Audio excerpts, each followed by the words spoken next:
Hi, everyone. Good afternoon. We are delighted that so many of you could join today for our week one of the innovation practice groups of Pathways to Resilience. Very happy to see so many enthusiastic participants, people we've been working with now for close to 6 months.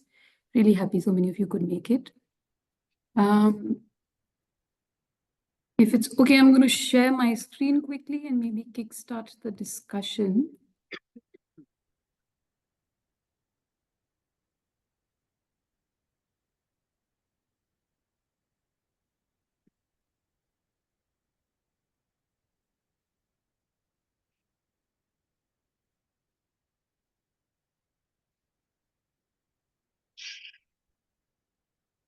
Yes, so thanks everyone. As I said, very happy to have you here. Today's week one, session 2 of the innovation practice groups, which are facilitated by us as part of the Pathways to Resilience program.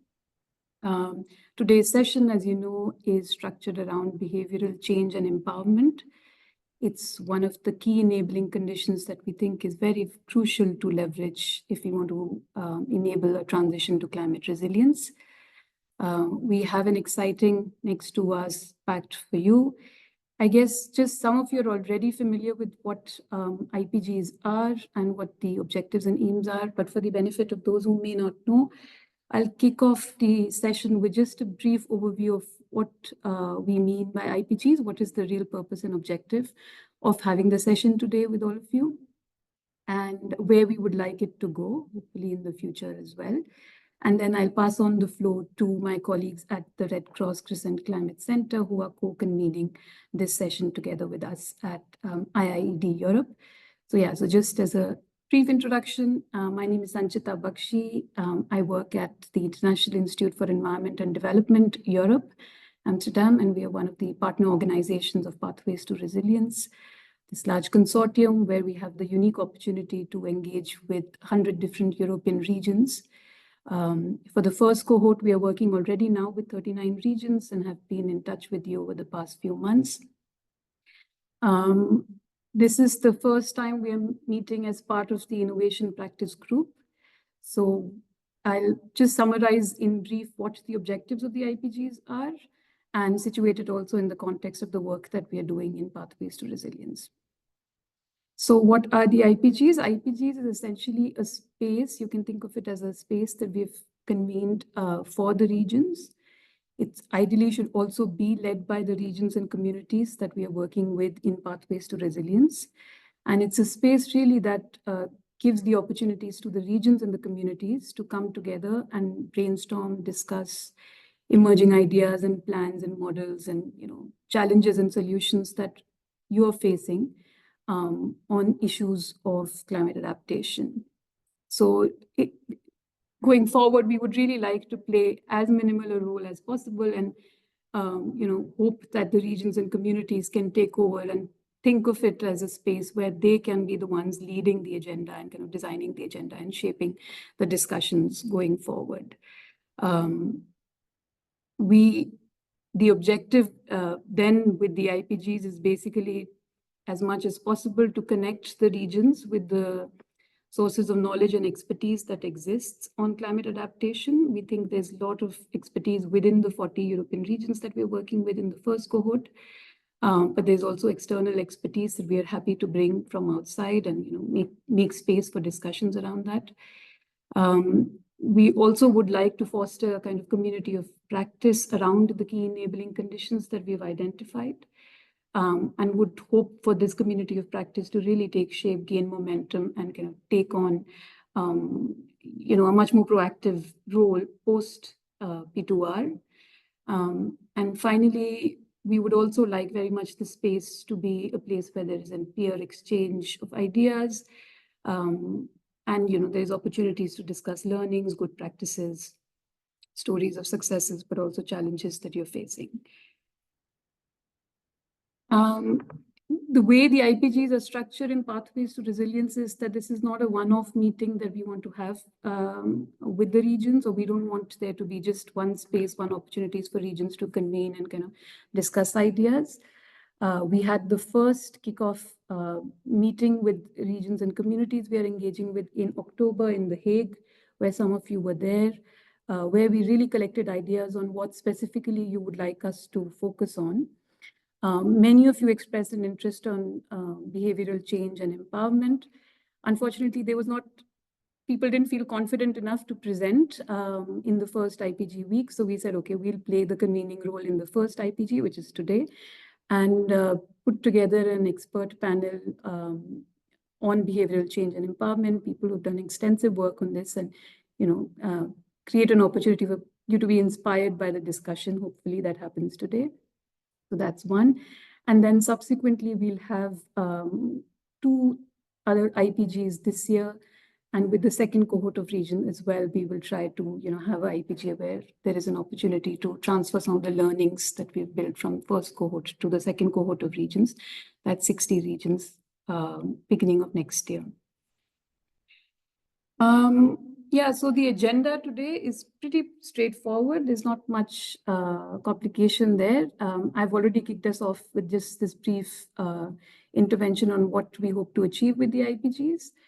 As I said, I'll pass on the floor now to colleagues at the Red Cross Crescent Climate Center who have organized the session in a way that there is an interesting icebreaker RAND session for you to brainstorm ideas on behavioral change and experiment.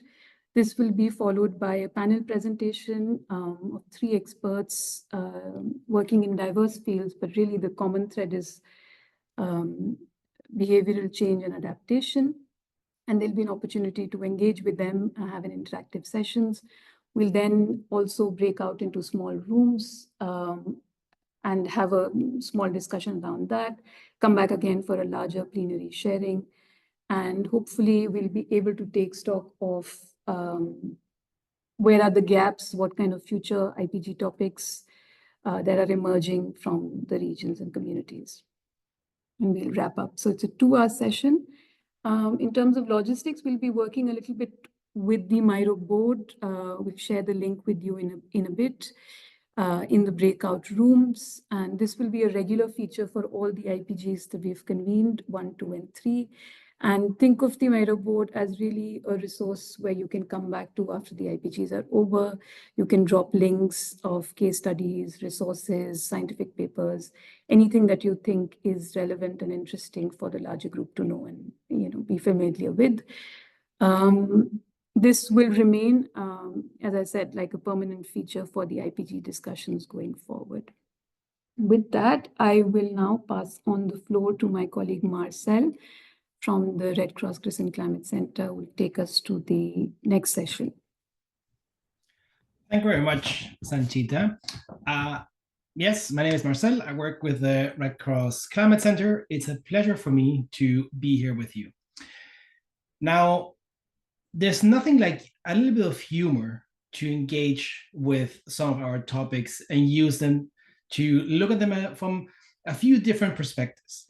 And we want to use humor to introduce this particular session. So Anka, a colleague of mine, will share in the chat a link to a Miro, but I'm going to just share my screen very briefly while she does so to show you what we have prepared for you.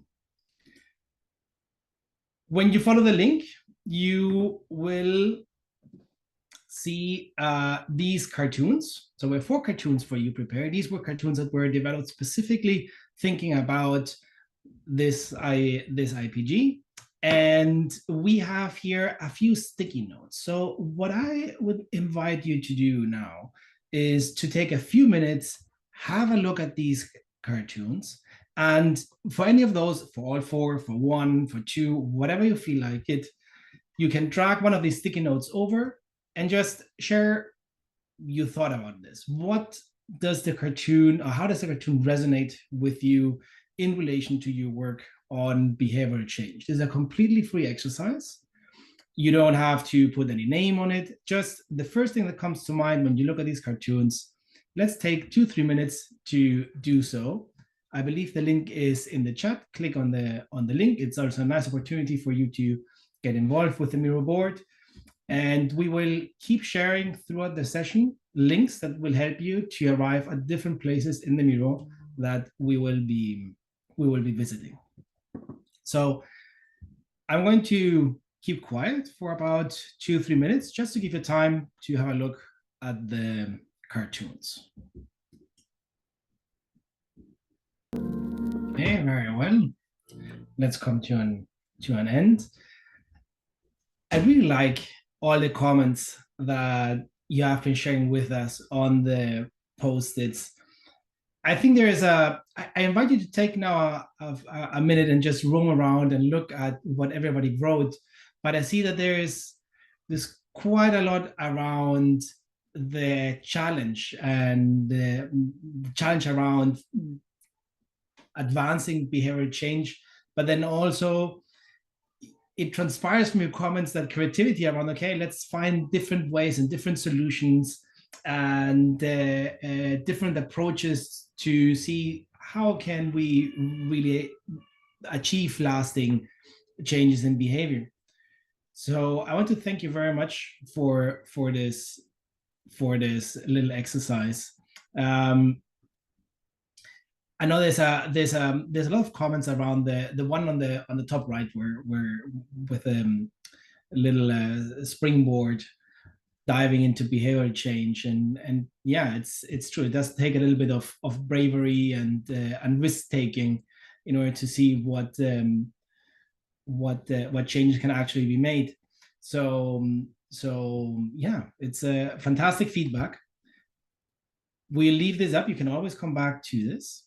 And with it, I'm going to pass it over to my colleague Sayanti, who will join you for the next segment. Thanks, Marcel. Yes, definitely a pleasure to actually see you all today. I'm Shayanti. I work with the Red Cross Red Crescent Climate Center. I work in social protection and climate change. So a lot of the work is around making climate science easy and accessible to understand. But what we often face is it all comes down to shaping human behavior in many cases. So I think this is why this IPG was so relevant, even when it was not directly from very different parts, and bringing it together for very different people from different kinds of disciplines. So it's great to be talking to you today, but apart from us talking, we also have some experts who will be sharing their wisdom with us. And then towards the end, you will also all have the chance to share some of your experience when we go on to the breakout groups. But before that, we wanted to have some opening sessions with our panelists. And we will be talking about some of the information that is not just enough to exist, but how do we actually translate the information to drive change. So we have been looking into what is helpful, what people act on, and what they act on when they feel what's convenient, or what is their environment enabling them to do. So there are different factors that might be influencing behavior, and we have been seeing some patterns, and we see the need to maybe shift behind what's right, or simply telling people what's right, than to really work together to reshape some of the systems within which people are working, some of the incentives and narratives that guide people's experiences. And to actually take you into this, we have two speakers with us. We have a third speaker who might be joining, or we'll see. But for now, I would like to introduce you to two of our speakers, Professor Anne-Marie. She will be exploring how such institutions can use structured frameworks and to actually create lasting behavioral change. And then we'll also have Anant Jane, who will take us into the world of climate adaptation and food systems. I will be sharing the screen as I for the slides, but you will also have a chance to actually ask direct questions to our experts. But to make it a bit more interactive, we would first let the speakers give their inputs with the presentation, and then we have also created a little bit of a panel interview style discussion. So we will also be doing that before actually opening it up for all of you to be asking the questions. So with that, I would first like to introduce Professor Anne-Marie Ninaber, who's a distinguished expert in human resource management and organizational behavior at Coventry University. She has had a lot of experience in EU Horizon projects, focusing on behavioral change, establishing good governance, and understanding the relationships between trust, values, and emotions between communities, among communities, and also within organizations. So it's a pleasure to have you with us. I will start sharing my screen in a second. Over to you, Anne-Marie. Thanks for that lovely introduction. Hi, everybody. It's great to see so many people actually interested in behavioral change. That makes me very happy, to be honest. Actually, I'm waiting now to see the slides, but I can start already so that you just get an understanding. So behavioral change is really something that comes from my heart. I do research on behavioral change now since 12 years. The time I spent actually in the UK. And I was counting before I came along this presentation with how many cases I've been working already just to drive behavioral change. And I was myself very surprised because it's more than 40 different cases now. So either local authorities, communities, or institutions that I accompanied when they actually fostered behavioral change. So that is quite a huge sample already, but it's every time different, every time unique. And I hope with that presentation on institutional tools for behavioral change, I can present you some framework that helps you to guide somehow a behavioral change process and also to overcome these challenges. So, for example, the one cartoon that we saw at the top on the right side with this huge idea of, a change is such a big thing. How I actually try to cope with these challenges and to support organizations or communities or broader institutions to really go this long way and to keep their motivation on board to actually change their behaviors. So the subtitle on this presentation is about the institutions and that they really can leverage behavioral change tools to influence the stakeholders in making sustainability really a natural choice. That's the idea behind it. And when we move to the first slide, or can I press? No, exactly. So the big key takeaway for this little or very short presentation actually is just that I think behavior change is not just about education. It's pretty much about creating environments where sustainable actions are the default. That's what's decisive in the end, that it's not an option anymore, but it's a default. And when we move to the next slide, you can see the framework that I really love always to present to those institutions or communities that really try to cope with behavioral change. This is a framework that I applied several times already. It's based on the pretty well-known model from Kotter that he published once in the Harvard Business Journal, where he says something like, we're having behavior change, and this is about 8 steps that we want to move on. These 8 steps build on each other, and they help you to set the framework to drive behavior change. Because as we all know, behavior change is something very huge, something in the end where we don't know whether we are at all able to sometime achieve our huge target in the end, where we do not know how we really cope with all the challenges through the way out, and where we need and have to work with so many people within and without the institution, where we have to work with stakeholders that have to come on board, where we have to set up actions, events, different kinds, different ideas, and to make them really visible, meaning that we really have to turn them into actions. And then in the huge end, you have to make this change sustain, and that is the big vision. And most of the people I work with and talk to the first time, they just say, oh, I don't know how to cope with that. That's far too big for me. So they need some guideline. And this framework is really a framework that helps, in particular, people to see what they have been able to achieve already over a particular time. And if we move to the next slide, I go into these 8 steps a bit deeper because I think they are so important. And within these different steps, I will show you several institutional tools that I use to support these institutions to change the behaviors of their people. So the first very important step is something where it's about creating this kind of urgency. So everybody has really to understand that urgency is needed in which way ever, whether we are talking about aspects of biodiversity, whether we talk about energy crisis, whether we talk about whatsoever in relation to climate change, the people, and that's most important, at the local place, they really have to understand why it's so urgent. And you really get this idea of the local place when you think about the sense of belonging. So when people really feel attached to where they work or where they live, then you really can create this kind of urgency.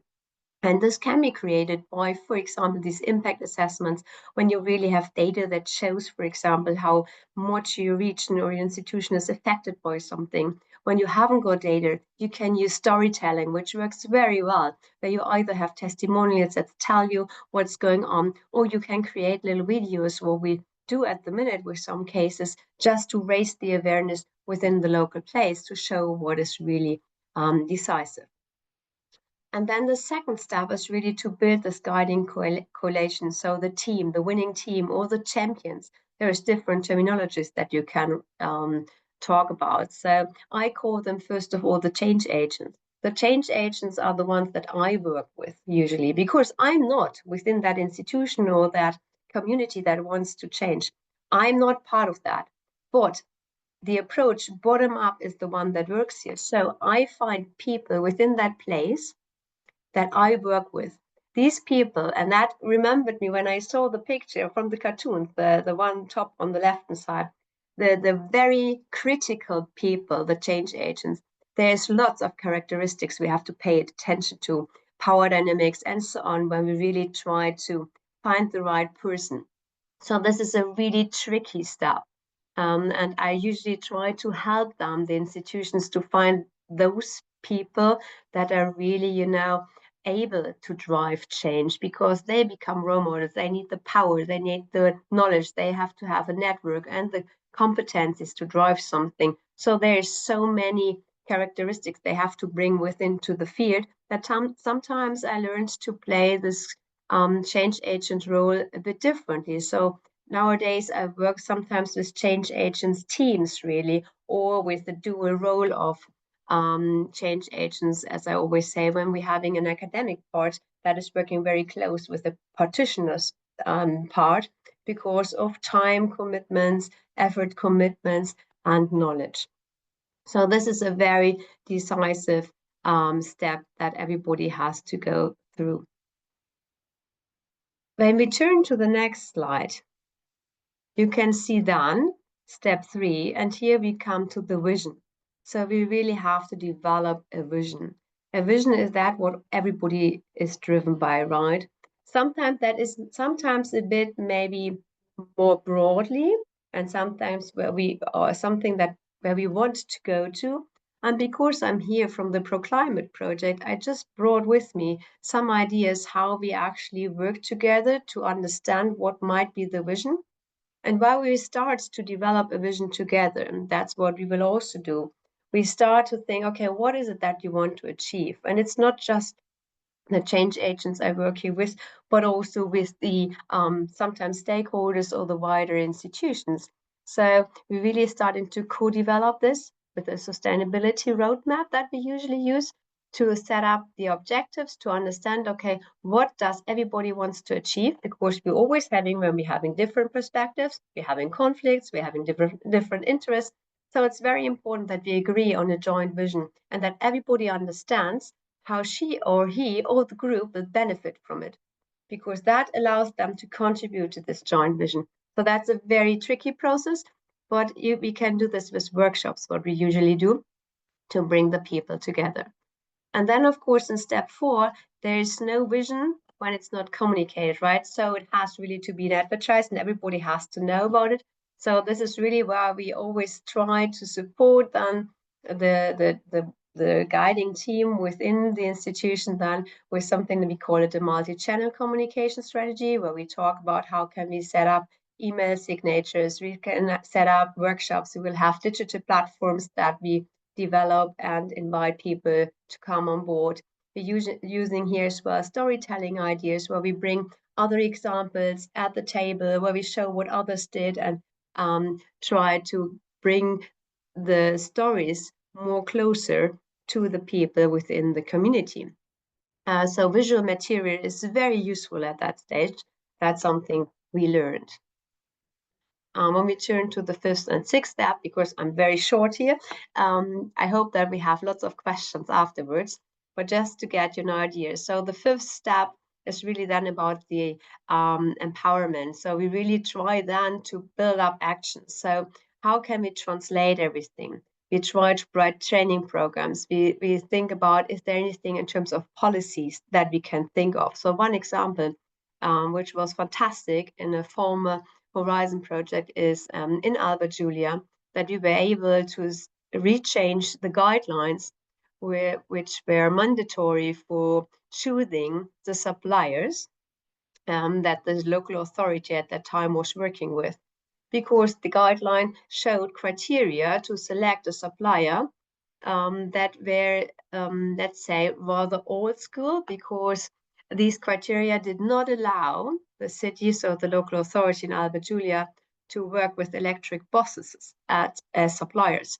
But they really wanted to have an idea of climate change and to get these suppliers on board. So they had to change the guidelines and the criteria that they were actually allowed as local authority to work with these other suppliers that were actually providing the electric buses.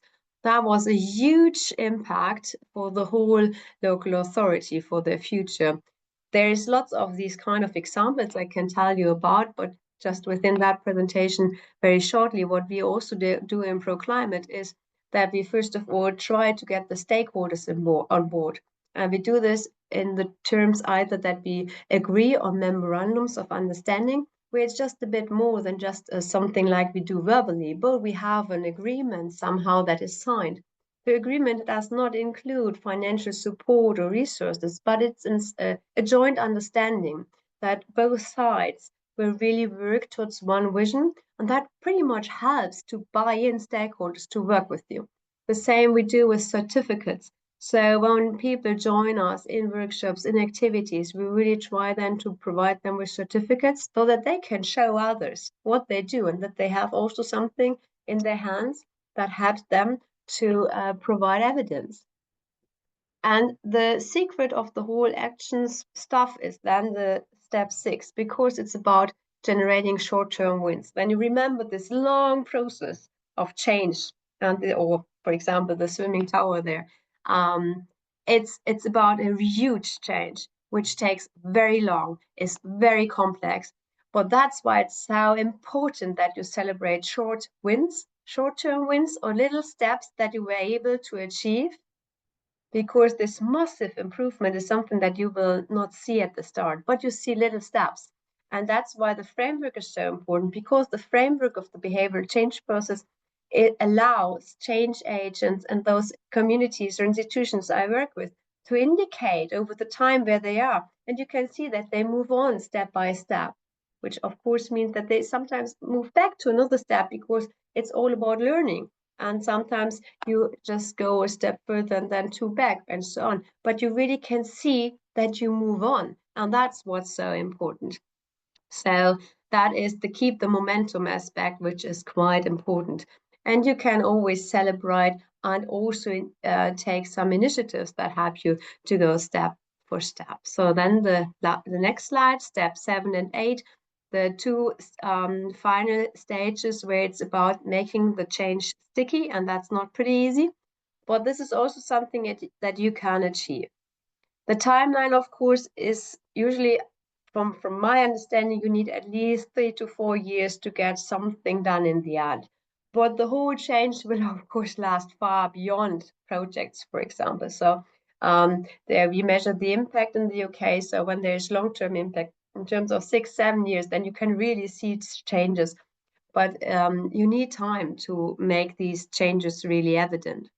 Whether you use surveys or focus groups or interviews to show this, or you implement KPIs, as I, for example, always do it with institutions, so that they also can show that they were able to achieve something. So what we do, as you can see here, for example, is a table. That's the template that we provide all our cases with when we work together, so that they can record there what they do, in terms of meetings and workshops.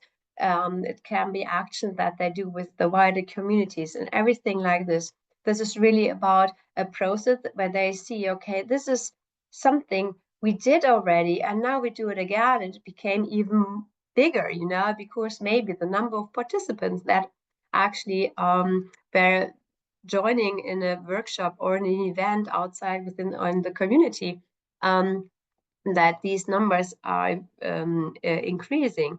So this is something we have them with to record and to really keep all the numbers there, so that they can showcase, hey, we were really able to build capacity here. We really showed that we scale up something in the end. And then it's all about the 8 steps, and that is really about the culture that has to be changed. So when it comes down, as you said at the beginning here, it is all about behaviors of people that we have to change. It's about culture as well, so about the policies, the informal and formal rules within the communities or institutions that have to be changed somehow, that a new culture really has to be integrated. And my personal target is always, after I supported behavioral change, that at the end I was able to create a learning community or a learning institution that I worked with, so that they can now start, because they have now the capacity in place, that they can move on with the change without my support, because they know now how to drive the change and how to keep momentum and making this change sustain, because that's the only way, at least from my experiences, that you're really able to make a change sticky at that moment, when really the people within a community, within an institution, are able and having the capacity to go on with the change on their own. And if you can turn to the next slide, I'm almost there. So when you really want to engage down with these stakeholders, for example, effectively, I just put in 5 bullet points here, because there's lots of things I could talk about here. But from my experiences, most important is that you really value their engagement, because they do this maybe because not of profit reasons, maybe because of attitudes and the idea that they should do something because it's helpful, and they really think about a future they want to live in. So thank you, Laris. Just sometimes saying thank you is something that is so important when you want to buy in stakeholders. And think also about social norms or peer pressure. That's quite interesting. When you tell others what others do, then these people feel that they have to do a similar thing. So that's quite interesting. So raise always on the awareness that, for example, the majority within a community, things like that or this, that helps people really to start changing as well. And then also these commitments to strengthen accountability. So really to show with something like a memorandum, hey, there is a commitment, a joint commitment that you want to do something, not just loose words. These incentives and rewards, very important, can be in different ways. Always pay attention to the fact that sometimes incentives may have a negative influence. So this is something you really have to decide on the specific situation, whether, for example, bonis or reductions in costs or whatever you want to do is successful or not. And then removing barriers, making the process easy. Make it easy as possible for people to attend events. So, for example, we have set up clean beaches activities where everybody was able to participate, from a very little tiny kid to elderly guys. So really think about what is pretty much user-friendly. And we turn to the next slide. That's it. So I already sent to Shayanti several publications I did over the years. I just put in the most recent ones, to be honest. There's also some policy letters already and policy briefs. If there's anything that you're interested in, you can always write me, of course. But I'm pretty much looking forward now to the question and answer session after my colleague did his statement. Thanks, Anne-Marie. I think that was great. I will shortly share also the resources you have shared already with us in the chat. I do think that a lot of these things were not just steps that we could follow, but also concrete practical examples of what's working in practice. So that's quite inspirational, and thanks for sharing that. I'm sure there will be more questions in the discussion part. I also have a question for you, but after Anand goes on. So let me just take a moment to introduce Anand. He is a research fellow at the Heidelberg Institute for Global Health in Germany and the University of Oxford in UK. He is focusing on understanding how we can improve population health by addressing the social determinants of health. So he's been working for the last couple of years and months on the 2 large Horizon Europe projects, exploring how we can redesign our food systems so that all Europeans can eat healthier and more sustainable diets, and how we can use novel financing mechanisms to fund some of these interventions that promote health and prevent diseases. So that's your introduction, Anand. The floor is yours, and I will shortly start presenting your slides. Thanks very much, Shayanti. So I think my talk kind of touches on what Anne-Marie presented with the specific focus on food systems. Why food systems? I don't have any slides on the food systems in there. But just very briefly, our food systems account for about 30% of global greenhouse gas emissions, about 70% of freshwater use. And when we look at health burden in our populations in Europe for non-communicable diseases, so these are diseases like type 2 diabetes, high blood pressure, overweight, obesity, cardiovascular disease, those diseases account for about 75% of all deaths and 85% of all healthcare utilization.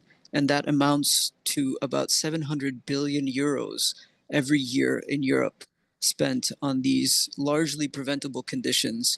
And one of the key drivers of these conditions is poor diet.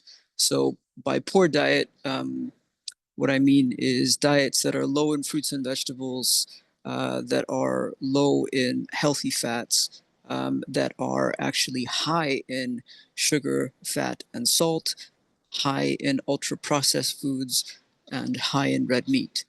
These types of diets lead to these non-communicable diseases.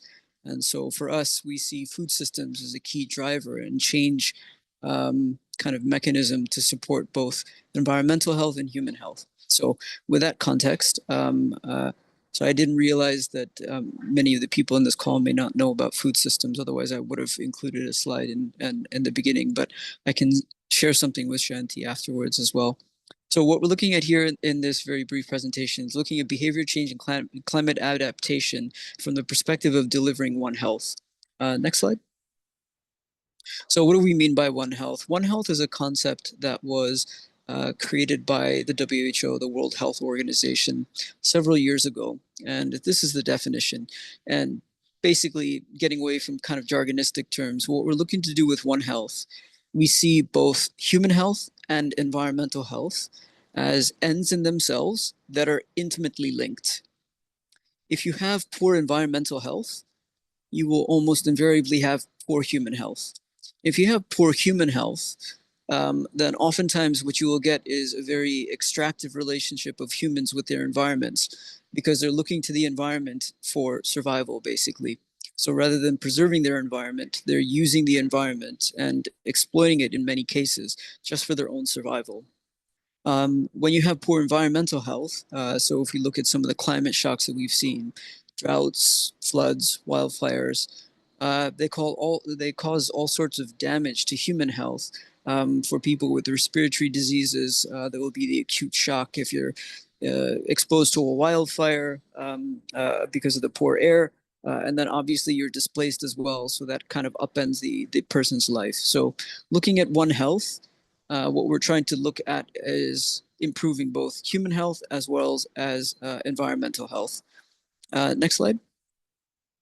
So with that end in mind, now if we take a look at human health, so if you look at the top of this diagram, you have health outcomes.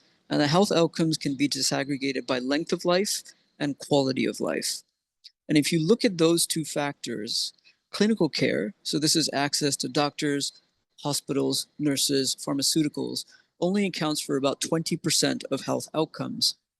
The other 80% are these determinants of health. As Shanti mentioned in the intro for my work, I'm interested in these determinants of health because they're far more important for human health than just access to doctors, hospitals, nurses, pharmaceuticals, diagnostics.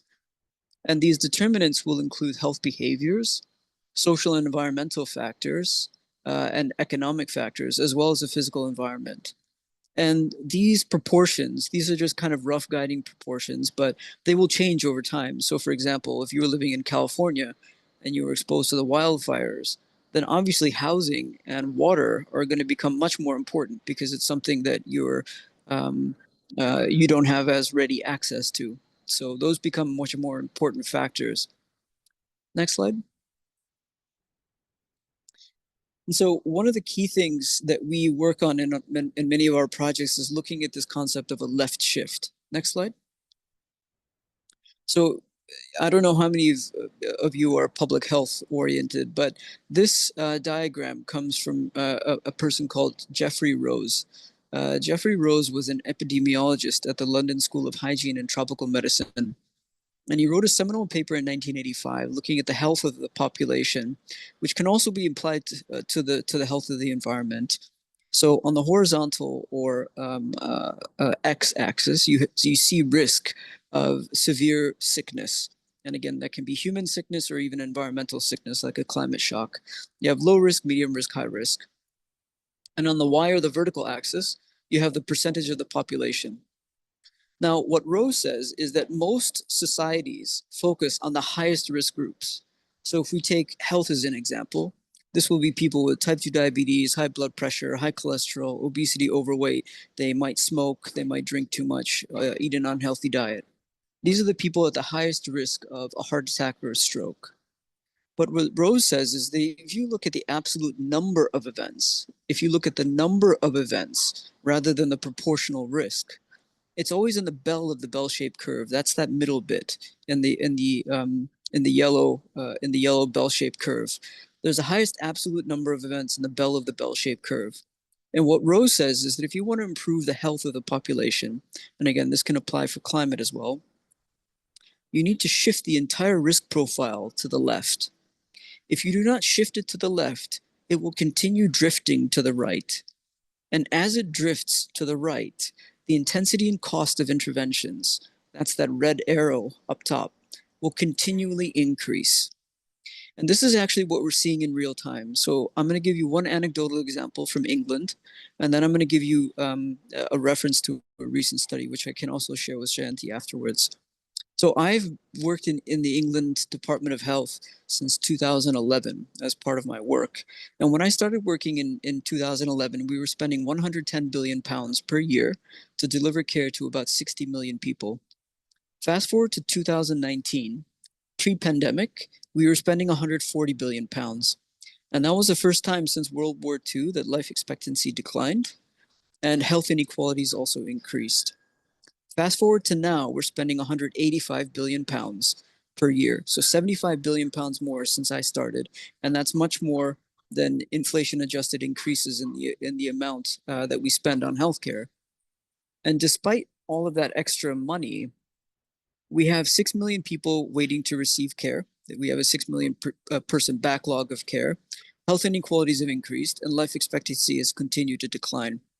And that also ties in and chimes with a recent paper published in the Lancet Public Health, which showed that of 20 countries in Europe, if you look at the period from 1990 to 2021, all countries except for Norway actually either had stagnant or decreasing life expectancy. So again, despite spending so much more money, we're actually having less health in the population. Next slide. So in this Horizon Europe project called Feast, which I'm coordinating, this is a project with 35 partners representing 15 European countries. What we're focused on is looking at how we can create regenerative food systems. And this would build in resilience. So for us, we see resilience, this concept, as if a system is hit with a shock, then resilience is the speed through which it can recover to at least some sort of stable state. Now, there are different definitions of resilience, but this is the one that we use. And for us, we see regenerative food systems as this kind of overarching concept where we're going beyond just feeding people, but we're looking at food systems as a change agent. And food systems would include primary production, so farmers, processing, distribution, retail, consumption, and waste. So going across the entire food value chain. And you're looking at the food systems as a mechanism to improve the environment, to improve human health, to foster social justice, improve and strengthen communities and social fabric, and also improve equity. So in Feast, our kind of goal is to make it easy for all people in Europe to eat delicious, healthier, more sustainable food. And what we're looking at here, the behavior obviously will include the consumers and the citizens and the people in Europe themselves, but we're also looking at it from a systemic perspective. Next slide. And so this kind of gets to our question of whose behavior actually needs to change. Normally, when we think of this phrase behavior change, we immediately think of individuals. But for us, we kind of look at it from a systemic perspective. So again, I don't know how many of you are familiar with European laws, but there was the Sustainable Food Systems Law that was actually really great, and that was paused and subsequently taken off the table. And that was looking at food systems holistically, looking at how food systems could improve One Health. The Pesticides Reduction Bill was scrapped. And at the same time, we see our subsidies, our taxpayer money in Europe, about 1,200 times more public funds and 3 times more lobbying money goes to animal source food products as compared to plant-based food products.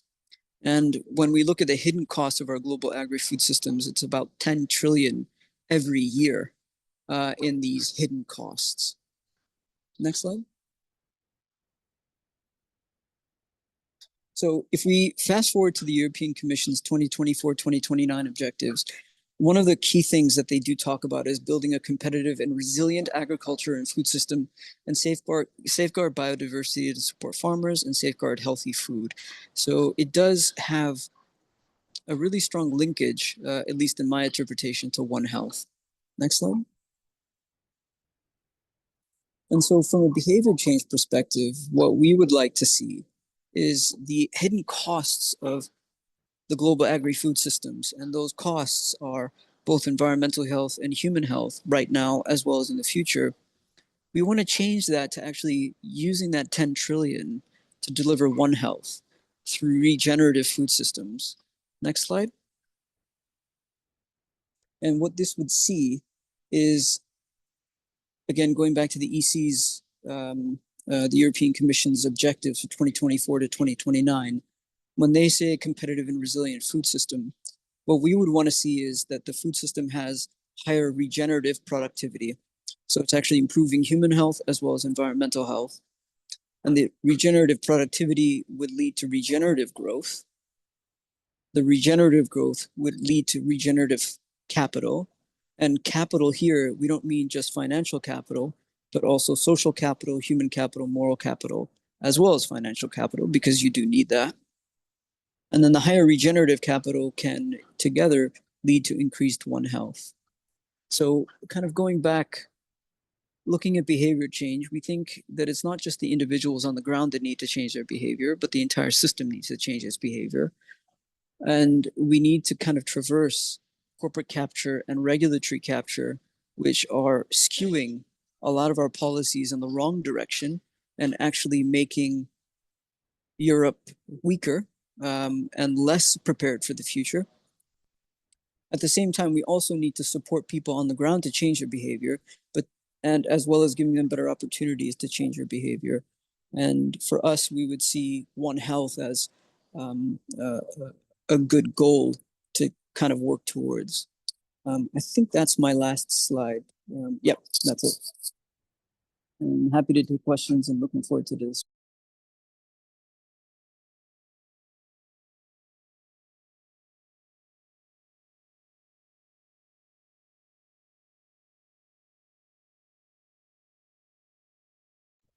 Sorry, my button for mute was lost in all the screens. But thanks, Anand. That was really insightful, and I was also happy to see some numbers onto like how much of it is actually political as well. And there are bigger things in play as we talk about these things. So many thanks for sharing your insights with us. We will soon open this up for a discussion with everyone who's here, but I also wanted to just maybe kick off the discussion with one question directly to Anne-Marie before also coming back to you, Anand. Maybe Anne-Marie, starting with you, you said that there are these 8 steps, and I would imagine some of these steps are iterative and not just linear and coming back to each other. But I was also interested to based on your experience, to hear from you, which steps do you find most difficult in practice? Because I can imagine, depending on the context, of course, there will be some steps which happen much easier or are easier to introduce or get by than the others. So do you have any insights or experience that you want to share, which steps were much easier to do and how you just generally deal with the process of being iterative or non-linear in different situations? Of course. As you said already, there's lots of context that you have to pay attention to, of course. But in general, I would say the final phase, as I always say, step 7 to 8 is the most challenging one, where you really try to bring, it from an institutional level maybe to something that really works for everybody. So when you want to scale it up, the project in the end, so that what my colleague just talked about, when you want to go to the policy level, maybe then it becomes really challenging. But that is decisive. Otherwise, in my eyes at least, you won't be able to change anything. And that's why I always keep saying, for me, the biggest success is in the end when I was able to internally find a community that has the capacity now to drive this change further and to scale it up, because everything comes down to the behaviors of people, that we have really to support them to getting the capacity they need, and capacity in every level, to be honest, to scale something up and to make it sticky. So that is something I would say is most challenging, of course, and that's always something that we can't really measure in the time frame of projects we usually have. Horizon projects, which allow such upscalings, maybe have 3, potentially 4 years, but even that is too narrow frame frame in my eyes when you really want to bring the huge scaling up in the end. However, for I think the institutions or the communities themselves, most challenging is the start, when you really want to get the people on board and to buy them in, because that is a very sensitive process. It's about relationship building. It's about trust that has to be established between the different parties that come together, maybe with different interests. There is conflict, of course, and you have to find a joint vision. You have to find a common ground you can build on. And that is very challenging, in particular for people that I work with when we want to start to drive behavior change, because you have to buy in these people. And usually they do this without getting any payment for this. Usually it's something that they do because they are convinced that this is good, or because they think we have to do something because otherwise we're losing our place of belonging or so. So that is about intrinsic motivation, and this is about trust building between people. And there is attitudes that play a role. There's values that come into play. there's experiences from the past that are quite important to understand so that you know why people behave in the way they behave. And from the work with change agents or change agents teams, I just can say that this starting point needs or takes most time. But when they were able to set up a team, usually after a year's time, I would say the first time that we could say there's at least a small team, then they can start to build up these broad-based actions where there's events and so on. And then they see that there is success, and that really drives them and keeps them motivated. But the first year or the first 1.5 years to set up the team is very challenging. Yeah, and as you said, this doesn't happen overnight. It takes time. This is culture in play, practices, norms that people have lived with for years. So I think it does take the time, which often we don't find in our projects. But thanks for that. I'm sure there will be more questions. Maybe moving on to Anand for a quick one as well.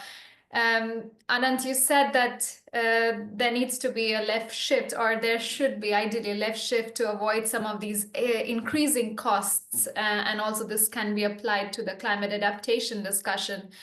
What do you think, or what would you say it means practically, concretely for individuals and policymakers? What does this left shift look like? Thanks, Santi. If I take maybe an example just from health, so in health, we look at prevention of diseases on kind of three different tiers. There's primary prevention, secondary prevention, and tertiary prevention. Primary prevention is preventing somebody from getting a disease in the first place. Secondary prevention is once somebody's been diagnosed with a disease, we support them to actually get the disease into remission.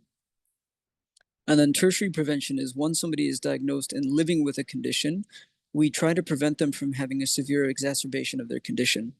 So if we take type 2 diabetes as an example, primary prevention would be preventing people from getting type 2 diabetes in the first place. Secondary prevention would be once people are diagnosed with type 2 diabetes, we would support them with dietary and physical activity interventions, which are evidence-based, to help them get their type 2 diabetes into remission. So basically to reverse it, because it doesn't need to be a lifelong condition. It can be reversed. Tertiary prevention is somebody has type 2 diabetes, they've been living with it for 20 years. We didn't do enough to help them get it into remission. And therefore now we want to prevent them from having the severe exacerbations of type 2 diabetes, which be a heart attack or a stroke, diabetic retinopathy, foot amputation because of peripheral neuropathy, or death, of course.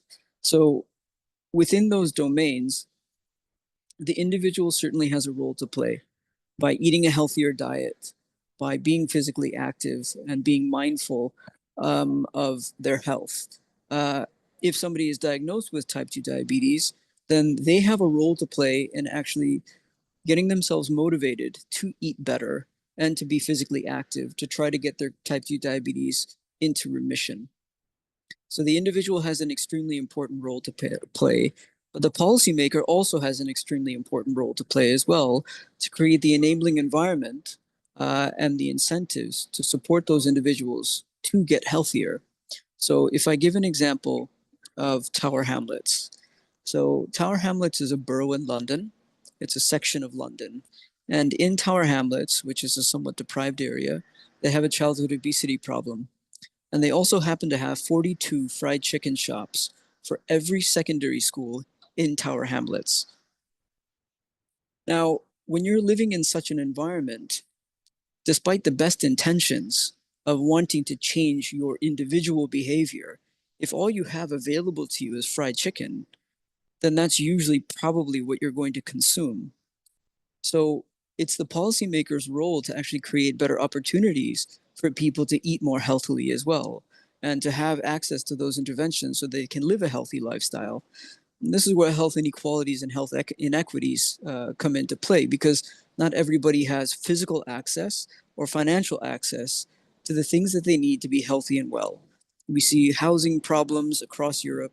We see food insecurity. We see food swamps, food deserts, people exposed to climate change, unstable employment, poor access to education.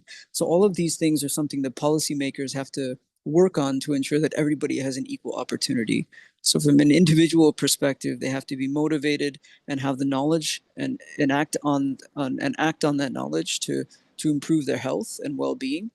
And from a policymaker's perspective, that health choice architecture has to be created such that everybody has an equal opportunity and an equitable opportunity to engage in healthier behaviors. Yeah, and I think these two would reinforce each other. I mean, and ideally it would come together and support and make it more sustainable. But thanks for sharing that example. Of course, it is a matter of access. It is a matter of equity when we are talking about these systems, and also in the topic of climate adaptation. So thanks for sharing your wisdom, Anand. I will hand over to Marcel as he's going to open up the discussion to all the others in the room who might have experiences and questions to also talk about. So Marcel, over to you. Thank you very much. And thank you very much for those two very interesting presentations. So we want to give you opportunity also to ask some questions to Anne-Marie and Anand. And the way we're going to do that is if you want to ask a question on live, you can raise your hand and we'll call you up. You can share it, or you can write your question in the chat.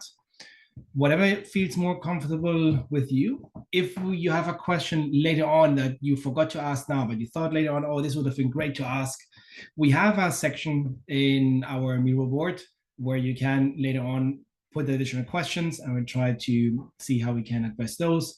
And for the time being, we want to open the floor to anybody who wants to ask a question, either to Anne-Marie or Anand.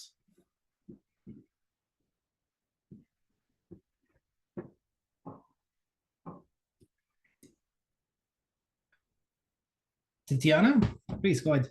Thank you very much for both interesting and exciting presentations. I have a question to Anand concerning the basic definition of One Health, in which it was mentioned that One Health includes presumes optimization of health of people, animals, and environment. And my question is, why animals mentioned as a special target for optimization of health, not as a part of environment, but just a special group. And this is because of some special relationships between human and animals and the part of non-human species, not only also for the physical and mental health of people, and this is question, why animals? And the second question, it will be very simple, it may be a naive one, about how can you comment the role or potential of vegetarian diet and vegetarian movement as a ethical movement? So, not for as a movement for healthy lifestyle, but as an ethical movement. Yeah, thank you. Yeah, that's super interesting question, since Tatiana. On the animals, I think it kind of refers to the importance of animals just for our well-being as well, and environmental well-being. So just as humans can destroy the environments, humans can also promote actions and activities that actually support the environment. And animals can do something similar. So you have what's termed as keystone species that can actually modify environments. You might be familiar and seen like beavers, for example, that can completely change ecosystems and support a variety of different animals and plants.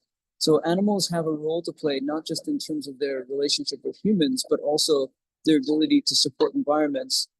And you also have other animals like bees and moths and butterflies and other pollinators that are essential for our food production. So from that perspective, the animals, protecting them is actually means to the end of protecting human health and human interests as well. So biodiversity is quite important, both from a flora as well as fauna perspective.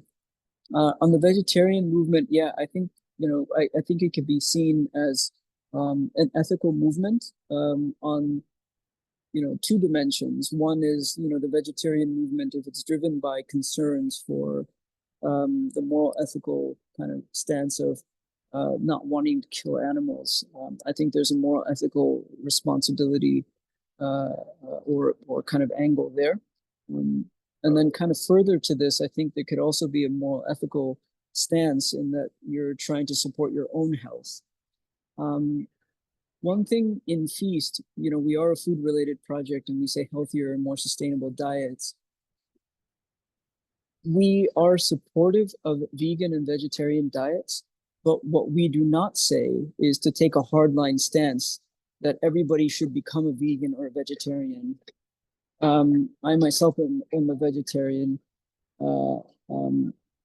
but we don't advocate or have a very strong position on this. Instead, we say healthier and more sustainable, because people have journeys that they want to go on. And I think it's unfair to ask people to give something up just like that. But instead, what we need to do is to create better alternatives and options. And so, yeah, from our perspective, because it can be quite controversial sometimes, vegan and vegetarianism, we take more of a health perspective, one health perspective, environmental as well as human health, as a means of trying to get people to eat more plant-based foods because it's better for them, it's better for the planet. I don't know if that answered your question, or if anybody else in the group has other ideas on this. Thank you. And I think that also the plants also could be included in the definition of One Health, because plant is the basis for ecosystem. But it's a matter of discussion, of course. Thank you very much.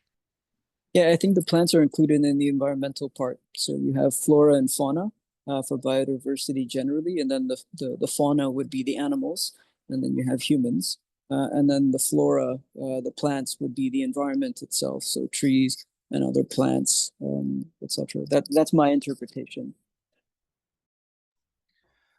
Thank you very much, Tatiana, for your question and for your responses. Anybody else who would like to put forward a question or a comment or a similar experience that you would like to share around what we have discussed so far?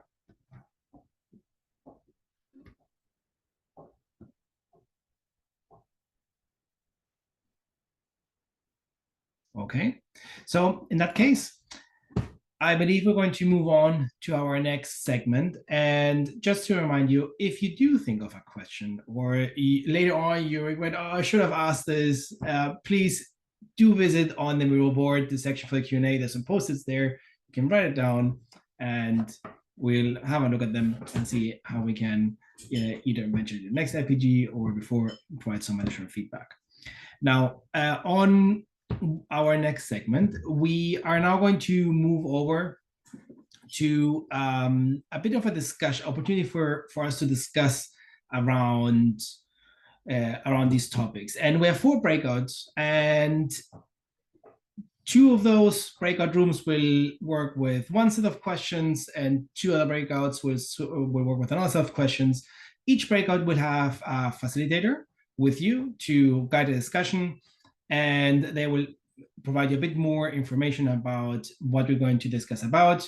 We are going to work with the Miro, so they will also share with you the links to access that. Now, please be mindful, we'll be all working on the same Miro, on different parts though. So the links that you will get will lead you to the specific part of the Miro where you're going to work as a group. If you want to have a peek at what the other groups are thinking about, you can, but do be mindful that you can also eventually move around some of the posts. So please, if possible, keep on the area of the Miro board that is owned by your group. So with that, and after that, we'll come back and we'll have the chance to hear from the groups what the conclusions are. So be aware that one person from each of the groups will be asked, and you will need to decide who wants to go with that, to feedback to the others what your main conclusions were. So this is a very nice opportunity for us to really engage and exchange a bit more around these topics. And with that, I believe we can go ahead and open the rooms.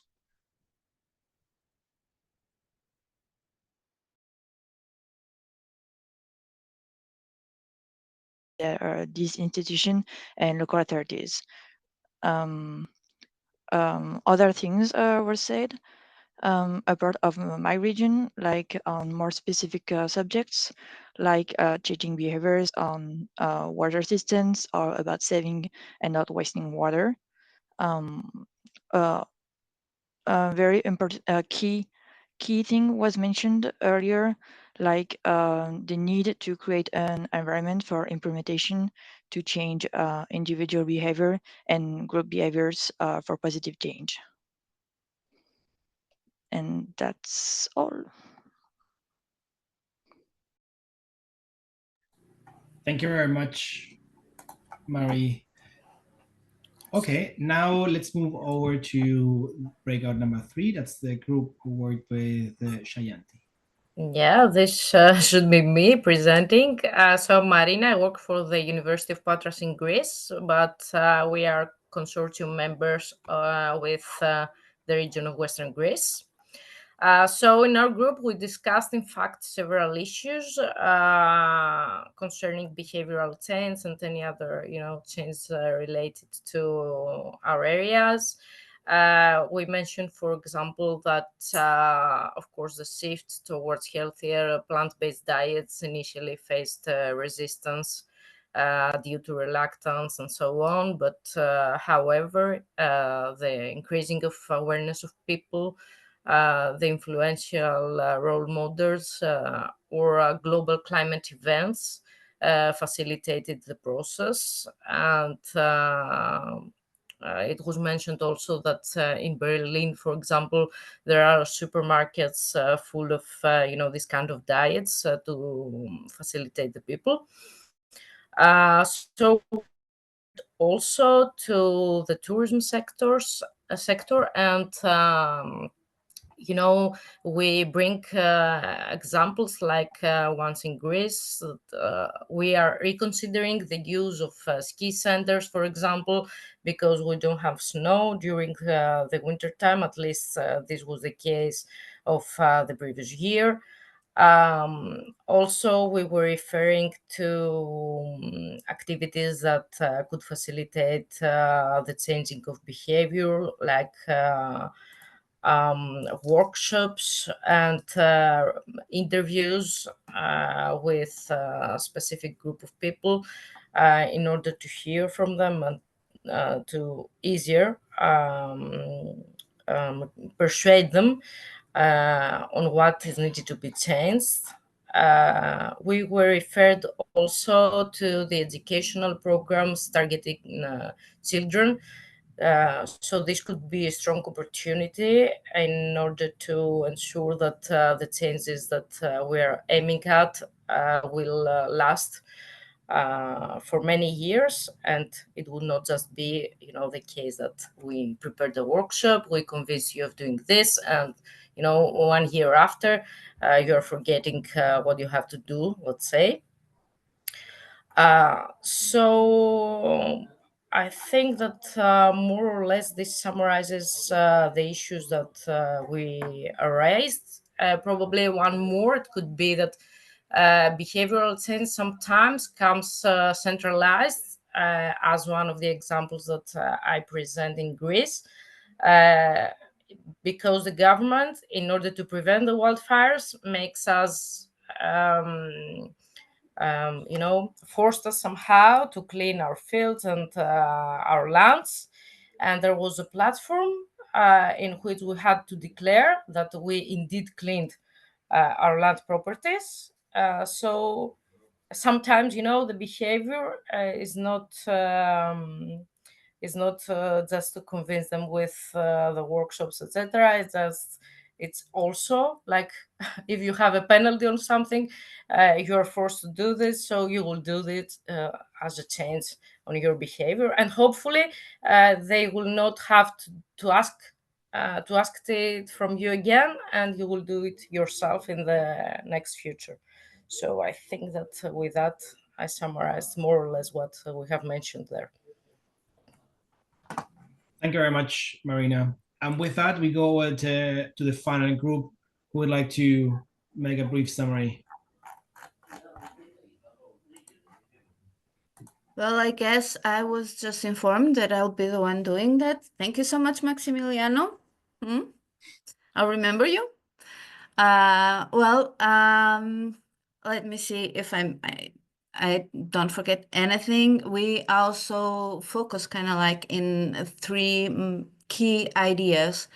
One, to influence people to empower people again. To do it so, like giving the example, showing them how can they actually make part of the changing process, to show them they have the power. So give them examples of what they can actually do, show them how their ideas can be implemented in the fields, to show them that it is possible for them to have a voice. And this is probably the only way that we can start having people engaged again in the change process. Because if we are not all part of the process as a community, change will not happen.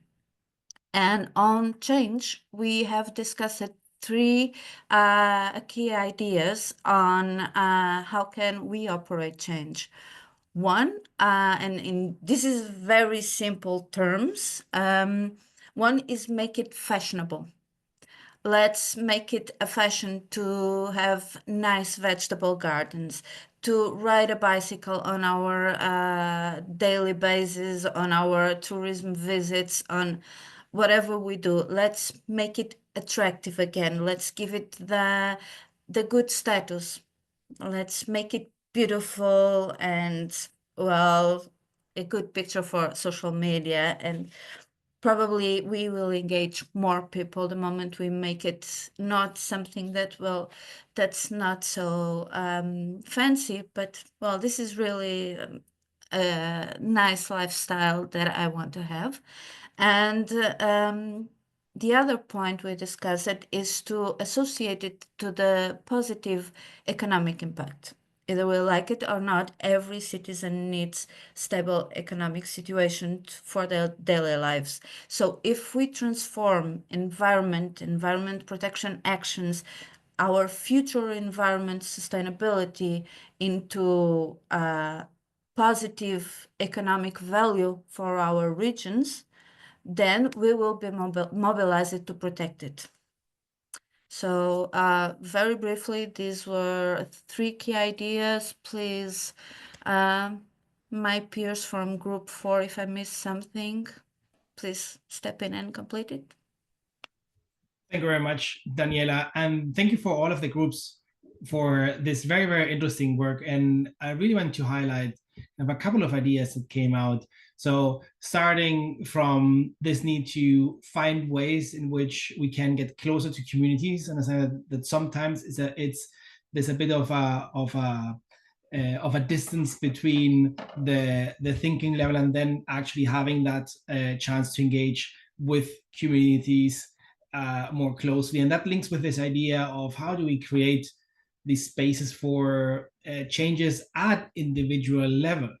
And this resonates a lot with what Anne-Marie was mentioning at the beginning in regard to really taking time to understanding context, understanding people, and develop empathy around their perception, how they see their world, and then how we can use that to sort of come up with approaches and having that, promoting delayed gratification, just going beyond those short-term wins, as Anne-Marie pointed out, towards those, okay, what's the long-term impact, and when behind that. We also heard a couple of interesting experiences regarding the water access, regarding the challenge of shifting over to plant-based diets, but then also the access to this, how that has helped bring it moving forward behavioral change, and in between as well, this idea of, okay, maybe accountability is also an important element just beyond this individual will. In this case, there was an experience around, okay, fine, that might be one way of accountability, but may explore, okay, what other ways of accountability there is. And there was about this sort of a bit of peer pressure accountability, you could call it, by making it more fashionable, but then also more fundamental principles related to what is the short-term and long-term positive economic impact that can derive from this. So thank you very much for all of the groups for this very, very interesting thought process. And with that, we'll go over the closing segment, and I hand it over to Sebastian. Thank you very much, Marcel, and to everyone else for those really interesting summaries. Before we end the session, I'd like to invite everyone to fill in a brief survey on this innovation practice group, which is popping up right now in front of you. So perhaps we can just take 2 minutes to fill this in. Please don't leave beforehand, because we have a few announcements to make after the survey has been completed. So I'll just be quiet for 2 minutes, 2.5 minutes, to give people time to fill this in, and I'll come back with the final wrap up. Okay, thanks everyone for filling in that feedback form. So to wrap up, I'm just going to share my screen one final time, and go back to the Miro board. We've only got a few minutes left, but we would really like to hear from you on what topics you would be interested in exploring at the next IPG. So as you might remember, my colleague Sanchita mentioned that the next IPG session will be happening in June. And that the innovation practice groups are really a forum that we're inviting regions to lead and to organize and participate in them. So I know we only have a couple of minutes left, but if you have any further ideas or suggestions that you would like us to explore in a future meeting, then please do put them here. Perhaps it's an idea that we've touched upon here and that you would like to expand upon further, or perhaps it's something which we haven't spoken about, which you would really like us to address. So you'll be able to add post-it notes also after the meeting to this board, but we'd really like to hear from you regarding what you think we can focus on next time, what would be helpful. So please do take a second to fill this in. Another thing to mention here is that we have, separately from these forums, we have our deep dive expert group, a community of experts specifically on behavioral change and climate adaptation, who we're also convening and who we'd like to put to work on answering certain questions that we're hearing from regions in relation to the key enabling condition of behavioral change and empowerment. So please do introduce some thoughts here. In the meantime, I'll just zoom out a little bit and scroll upwards and provide you with a final reminder that We're now at the end of the session here in week one, at the end of the afternoon session in week one on Monday the 10th. But there are 4 more days of the IPG week now, and you should still be able to register for these other sessions if you haven't already. So please go ahead and do that in your own time. You can use these links to click on those to register for them there. And finally, I'll bring your attention to this part of the Miro here, which is to say that the week 2 of the IPGs will be happening from the 2nd to the 6th of June. So please save the date, especially for the next Behavioural Change and Empowerment IPG, which will be happening on Wednesday, the 4th of June in the afternoon session. So we really look forward to seeing you there again, and we'll be in touch with more details about the exact timing of the Behavioural Change and Empowerment session in the afternoon on Wednesday, the 4th of June. And with that, I'd like to thank all of our excellent speakers, our facilitators, and of course you, the participants, for joining us. And we very much look forward to seeing you here again next time in June. Thank you very much.